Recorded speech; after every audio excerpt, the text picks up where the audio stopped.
আসসালামু আলাইকুম। সবাইকে শুভেচ্ছা জানাচ্ছি। মাসুম মাহবুব দেখছেন ওপেন দ্য ইউটিউব চ্যানেল এবং মাসুম মাহবুব ফেসবুক পেজ। আজকের ব্রেকিং সংবাদে আবারও স্বাগত জানাচ্ছি। দর্শক, আবারও ইরান আমেরিকার মধ্যে ভয়ঙ্কর লড়াই শুরু হয়ে গেছে। আমেরিকা রাতে ইরানের ১৫০টি টার্গেটে অ্যাটাক করেছে। প্রথম দিন ৮০টি, তার পরের দিন ৯০টি। গত রাতে আমেরিকা ইরানের ১৫০ টার্গেটে অ্যাটাক করেছে। ইরান আমেরিকার ৬টি দেশে অর্থাৎ গালফ কান্ট্রির ৬টি দেশে বলা হচ্ছে যে ১৫০'র অধিক টার্গেটে অ্যাটাক করেছে। এখন পর্যন্ত পুরো সংখ্যাটা বলা হচ্ছে না বা বলা হয়নি। কি চলছে ২ দেশের মধ্যে? কেন হঠাৎ করে এই ভয়ঙ্কর লড়াই আবার শুরু? যেখানে ২ পক্ষ কাতারের মধ্যস্থতায় আবারও শান্তি চুক্তির পক্ষে হাঁটতে শুরু করল। আক্রমণ বন্ধ করার ঘোষণা দিল, তার মধ্যে আবার আক্রমণ কেন? কোন দেশে আক্রমণ হয়েছে সে বিষয়গুলো জানাবার চেষ্টা করছি। প্রথমেই আমরা একটা দুঃসংবাদ দিয়ে আমাদের মূল খবরে চলে আসব। আপনারা যে কাতারকে চিনেন, Sheikh Tamim bin Hamad Al Thani, তার বাবা, যিনি একসময় কাতারের আমির ছিলেন, তিনি মারা গেছেন। বলা হয়েছে কাতার থেকে যেই প্রতিবেদনটি দেওয়া হয়েছে, বলা হয়েছে সোমবার থেকে ৪ দিনের গণশোক ঘোষণা করা হয়েছে দেশটিতে। শেখ হামাদ, শেখ তামিমের বাবা, যিনি ১৯৯৫ সাল থেকে ২০০৩ সাল পর্যন্ত কাতার শাসন করেছিলেন, যিনি এই জ্বালানি সমৃদ্ধ দেশটির উন্নয়নে অন্যতম কারিগর ছিলেন। আজকে যে কাতারকে চিনেন, এটাকে টেনে তোলার জন্য তিনি সবচেয়ে বড় ভূমিকা পালনকারী একজন ব্যক্তি ছিলেন এবং পুরো পৃথিবীতে মুসলিম দেশগুলোতে যে এইড যায়, সাহায্য যায়, এটাকে বলা যায় যে কাতারের পক্ষ থেকে যে মানে দানগুলো মুসলিম দেশগুলো পায়, বাংলাদেশও হিউজ পায় মসজিদ, মাদ্রাসার ক্ষেত্রে। তার শাসনামল থেকে এটার বৃদ্ধি করা হয়। তার শাসনামলে দেশে অর্থনৈতিক, সামাজিক, সাংস্কৃতিক উন্নয়ন ব্যাপক আকারে বৃদ্ধি পেয়েছে। পাশাপাশি আল জাজিরা নামক যে গণমাধ্যমটি দেখছেন, এটা তার হাত ধরে তৈরি হয়েছে এবং তিনি পৃথিবীতে মুসলমানদের একটি সবচেয়ে শক্তিশালী গণমাধ্যম আল জাজিরাকে প্রতিষ্ঠা করেছেন এবং আজকের আল জাজিরা তার ছেলে এটাকে এগিয়ে নিয়ে যাচ্ছে। দর্শক, Sheikh Tamim bin Hamad Al Thani, যাকে আপনারা চেনেন, ইয়াং করে একজন রাষ্ট্রপ্রধান কাতারের, যার সাথে তুরস্ক এবং ইরানের সম্পর্ক ভালো এবং সবচেয়ে বড় কথা হলো যে আজকের যে ফিলিস্তিন, এই ফিলিস্তিনকে নেপথ্য থেকে সর্বাধিক অর্থ দানকারী দেশটির নাম কাতার এবং হামাসের শীর্ষ নেতারা কাতারেই আশ্রয় নিতেন এবং তাদেরকে পুরো দেখভাল এই কাতার করত। তুরস্কের সাথে যেমন সম্পর্ক ভালো, তেমনি সম্পর্ক ভালো ইরানের সাথে। আমরা তার ছবিটা বোধহয় এক নজর দেখতে পারি। ইনি হলেন সেই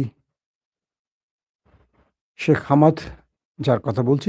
৭৪ বছর বয়সে তিনি মারা গেছেন। এইজন্য পুরো দেশে ৪ দিনের শোক ঘোষণা করা হয়েছে। দর্শক, আমরা চলে যাচ্ছি নতুন গুরুত্বপূর্ণ খবরে।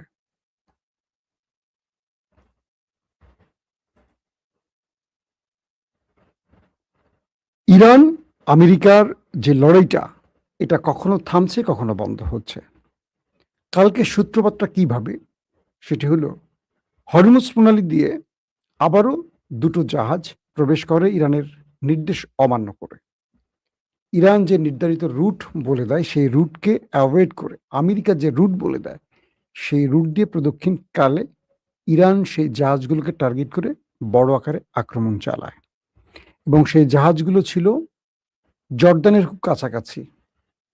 সে জাহাজের ক্রুরা, নাবিকরা কোনোরকম পানিতে ঝাঁপিয়ে পড়ে লাইফ জ্যাকেট নিয়ে বা লাইফ বোট নিয়ে কোনোরকম প্রাণে বেঁচে ওমানে আশ্রয় নেয়। এর পরপরই আমেরিকা ইরানের গুরুত্বপূর্ণ টার্গেটগুলোতে ম্যাসিভ আকারে আক্রমণ শুরু করে। বন্দর আব্বাস, বুশহর, সিরিক, এরকম টার্গেটগুলো যেখান থেকে হরমুজ প্রণালী মূলত কন্ট্রোল করে ইরান, সেখানকার drone, missile storage, drone launcher, missile launcher, radar system, প্রতিরক্ষা ব্যবস্থা সিস্টেম, ইরানের সামরিক টার্গেট, এগুলোকে টার্গেট করে বড় আক্রমণ চালায় আমেরিকা।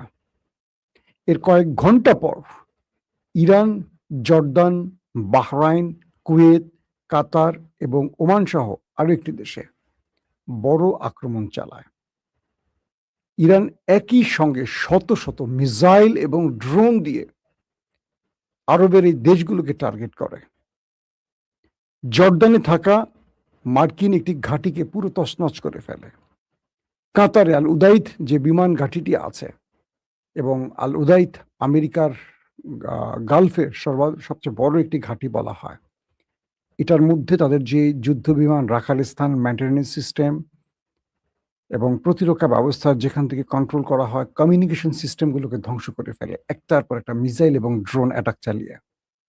পাশাপাশি বাহরাইনের ৫ম নৌবহরকে আক্রমণ চালায় এবং সেখান থেকে গুরুত্বপূর্ণ কয়েকটি স্টেশনকে ধ্বংস করে দেয় ইরানের মিসাইল এবং ড্রোন। পাশাপাশি জর্দানে বড় আক্রমণ করে। প্রশ্ন হলো, যে কাতার মধ্যস্থতা করছে সেখানে আক্রমণ কেন? এক। দ্বিতীয় প্রশ্ন হলো, এ পর্যন্ত আরবে দেশে ইরান কখনো আক্রমণ করেনি, তার নাম ওমান। হঠাৎ করে ওমানে আক্রমণ করলো কেন ইরান? শুধু আক্রমণ না, বড় সড়ো আক্রমণ করেছে ইরান। কেন ওমানে এই বড় আক্রমণটি ঘটলো? তার নেপথ্যে দুটো কারণ। এক, আমেরিকার চাপে পড়ে ওমান হরমুজ এবং ওমান সাগর, আপনারা জানেন যে হরমুজ এবং ওমান সাগর মূলত, যে হরমুজ একটা পাশ, অন্যটা হলো ওমান, যেখান থেকে আমেরিকা, মানে ওমানের মধ্যে আমেরিকা তার নৌবহর বসিয়ে বা নেভাল ব্লকেট তৈরি করেছিল। আর অন্য পাশটা হলো ইরানের দখলে হরমুজ। তো এই জায়গাটা ইরান এবং ওমান মিলেই তারা মেনটেনেন্স করবে এবং টোল আদায় করবে। কিন্তু আমেরিকার চাপে পড়ে ওমান ইরানের সাথে তার যে শর্ত ছিল, বা গতকালকেও ইরানের পররাষ্ট্রমন্ত্রী আব্বাস আরাকচি ওমান সফর করেছেন এবং এটা নিয়ে গুরুত্বপূর্ণ আলোচনা করেছিলেন। তো বলা হচ্ছে যে আমেরিকার চাপে পড়ে ওমান ইরানের সাথে করার শর্ত থেকে কিছুটা নড়ে সরে বা দূরে সরে যাচ্ছিল, যার কারণে ইরান যে রুট বলে দিয়েছে সেই রুটের পরিবর্তে ওমানের উপর দিয়ে একটি রুট ব্যবহার করতে চাইছে আমেরিকার স্বার্থ সংশ্লিষ্ট জাহাজগুলো। এটা ইরানের ইগোতে লেগে গেছে, কারণ ইরান তার বড় পরিমাণ টোল হারাবে যদি ওই রুটটাকে নির্ধারণ করা হয়। ইরানের বক্তব্য হলো যে এই রুট নিয়ে আমাদের আলোচনা হয়ে গেছে আমেরিকার সাথে এবং আমরা এই ব্যাপারে সিদ্ধান্ত নিয়েছি। হঠাৎ করে কেন আমেরিকা ভিন্ন পথ গ্রহণ করে এই যুদ্ধকে আবার নতুন করে,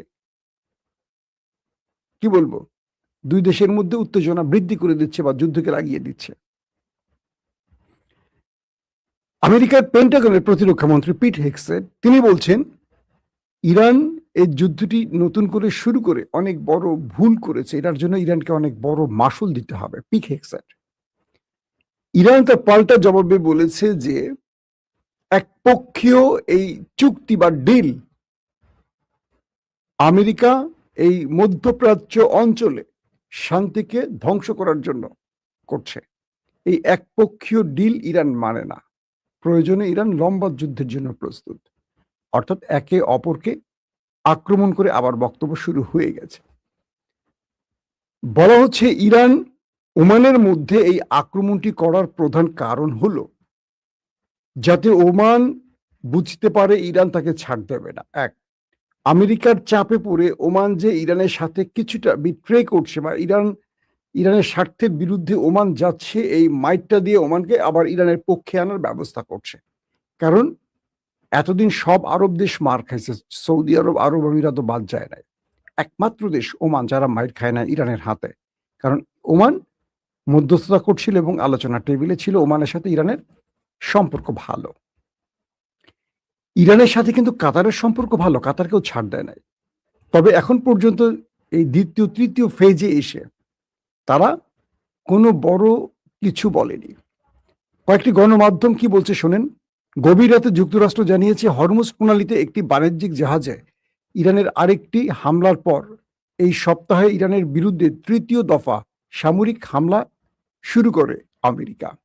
মার্কিন সামরিক বাহিনীর সেন্ট্রাল কমান্ড সেন্টকম তারা জানায় মার্কিন বাহিনী স্থল ও সামুদ্রিক সমুদ্র ভিত্তিক যুদ্ধবিমান, ড্রোন এবং নৌযান থেকে উৎক্ষেপিত নির্ভুল লক্ষ্যভেদী অস্ত্র ব্যবহার করে প্রায় ১৫০টি ইরানি সামরিক লক্ষ্যবস্তুতে হামলা চালিয়েছে।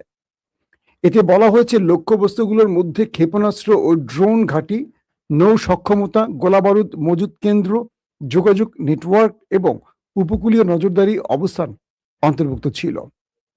সেনকম আরেক বিবৃতিতে বলছে, সর্বাধিনায়কের নির্দেশে এ সপ্তাহে ৩ রাতে হামলায় সেনকম ৩০০টিরও বেশি লক্ষ্যবস্তুতে হামলা চালিয়েছে। অর্থাৎ ৩ রাতে ধারাবাহিক যে আক্রমণ করেছে, এতে তারা ৩০০রও বেশি লক্ষ্যবস্তু হামলা চালিয়েছে, যার উদ্দেশ্য ছিল হরমুজ প্রণালী দিয়ে অবাধে চলাচলকারী বেসামরিক নাবিক ও বাণিজ্যিক জাহাজের উপর হামলা চালানোর ইরানের ক্ষমতা ধ্বংস হয় বা ইরানের ক্ষমতা কমে যায়।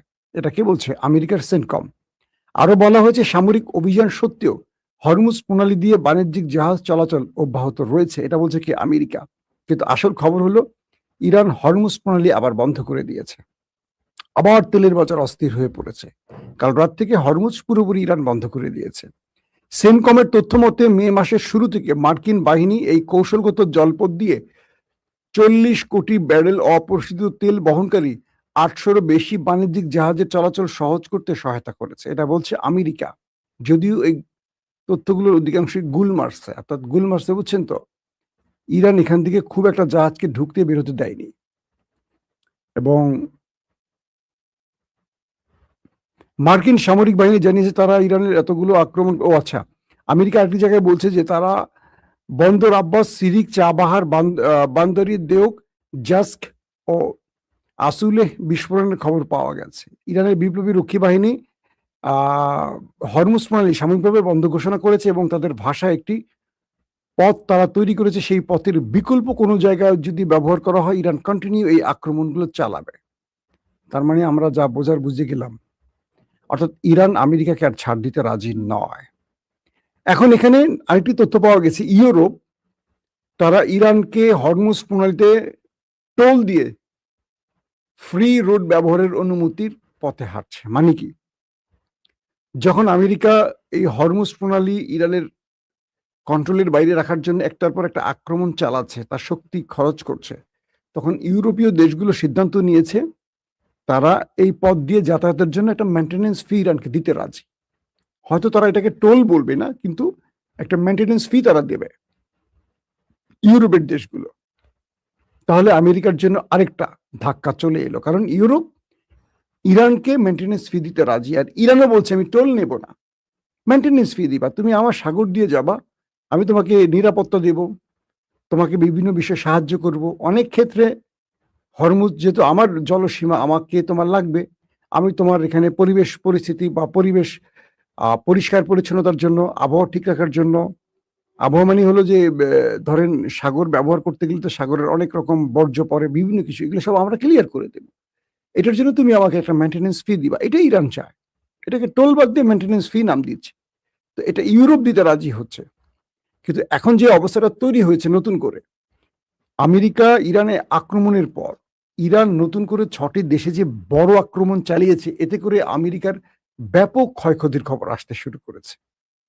জর্দানে, বাহরাইনে, কুয়েতে, কাতারে, ওমানে মানে বড় আক্রমণ হয়েছে আমেরিকার ঘাঁটিগুলোর। যেখান থেকে যুদ্ধ বিমান ওরা সেটা ধ্বংস করেছে, যেখান থেকে মেনটেনেন্স করা হয় যুদ্ধ বিমান সেটা ধ্বংস করা হয়েছে, যেখান থেকে ড্রোন উড়ানো হয় সেই ড্রোনের কেন্দ্রটাকে ধ্বংস করা হয়েছে, যেখান থেকে প্রতিরক্ষা ব্যবস্থা প্যাট্রিয়ট কুয়েতে এটাকে ধ্বংস করা হয়েছে। মানে প্যাট্রিয়ট সিস্টেম যেখান থেকে নজরদারি চালায় বা কি বলে প্রতিরক্ষা ব্যবস্থা যেই কন্ট্রোলগুলো করে এন্টি মিসাইল ছুড়ে, সেটাকে ধ্বংস করা হয়েছে, রাডার সিস্টেম ধ্বংস করা হয়েছে। অর্থাৎ আমেরিকাকে বড় মাত্রায় ক্ষতির মুখে ফেলেছে ইরান। অর্থাৎ আমেরিকা ইরানকে যেই জবাব দিচ্ছে, ইরান তার ডাবল জবাব দেওয়ার চেষ্টা করছে, এবং ইরান বলছে এভাবে চলুক যদি আমেরিকা চায়, হরমুজ তারা ছাড়বে না, ছাড়বে না। এবং গত রাতে মুস্তফা খামেনির এক হুঁশিয়ারিতে তারা প্রতিশোধ নেবে, ইন্তেকাম নেবে, এই ঘোষণার পর ট্রাম্পের মাথা পুরো নষ্ট হয়ে গেছে। তিনি বিভিন্নভাবে ইরানকে থামাবার চেষ্টা করছেন, কারণ তিনি তার নিজের জীবনকে অনেক বেশি ভালোবাসেন। ইরান বলছে আমাদের 168 নিরীহ গোলাপ ফুলের মতো শিশুকে হত্যা করেছে তারা। এই হত্যা এবং খামেনির পরিবার বা খামেনির রক্তের বদলা তারা নেবে। এখন আমেরিকার সামনে আসলে আর কোনো পথ খোলা নেই। তারা চাইলে একটা বড় যুদ্ধ শুরু করতে চায়। আমি তো বলব বড় যুদ্ধ শুরু হয়ে গেছে। এক রাতে ১৫০ টি টার্গেটে আক্রমণ, এটাকে ছোট যুদ্ধ। আবার পরের দিন একসঙ্গে ৬ টি দেশে ইরান বড় আক্রমণ চালিয়েছে। একটার পর একটা মিসাইল শুধু ইরান থেকে উড়ে গেছে। ফলে আবারও মধ্যপ্রাচ্যে বড় যুদ্ধের আশঙ্কা শুরু হয়ে গেছে। দর্শক, আজ রাতে ইনশাআল্লাহ আপনাদেরকে বাকি আপডেটগুলো দেওয়ার চেষ্টা করব। এখনকার মতো বিদায় নিচ্ছি। প্রত্যেকে ভালো থাকবেন। আল্লাহ হাফেজ।